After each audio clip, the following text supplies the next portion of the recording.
أعوذ بالله من الشيطان الرجيم يا أيها الذين آمنوا استجيبوا لله وللرسول إذا دعاكم لما يحييكم واعلموا أن الله يحول بين المرء وقلبه وأنه إليه تحشرون.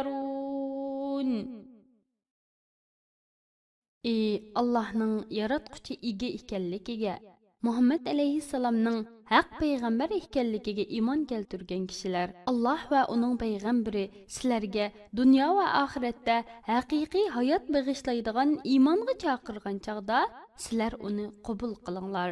Bilinglarki, Alloh hamma ishni boshqaruvchidir.